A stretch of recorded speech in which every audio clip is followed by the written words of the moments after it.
এই বেহায়া নারীর থেকে তুমি চাওটা কি? জিনা। জিনা আমি বুঝি না।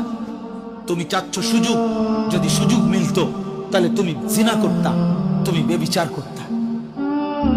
নাই তো তুমি কেন চাও? তুমি এই সুযোগই চাচ্ছ।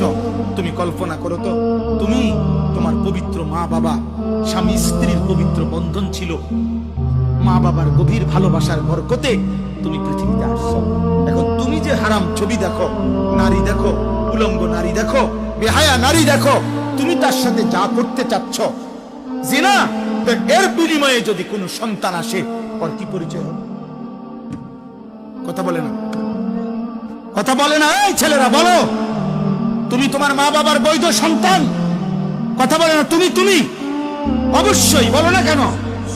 অবশ্যই তোমার মা বাবা, তোমার মা বাবা, তাহলে তুমি তোমার মা বাবার পবিত্র সন্তান, তুমি তোমার মা বাবার বৈধ সন্তান, তুমি তোমার মা বাবার বিবাহিত সন্তান। তাহলে তুমি যদি চরিত্রহীন হও, এই কোরআন ওয়াদা দিছে, খোদার কসম আল্লাহ বলছে, আয-যানি লা ইয়ানকিহু ইল্লা যানিয়াতান আও মুশরিকা।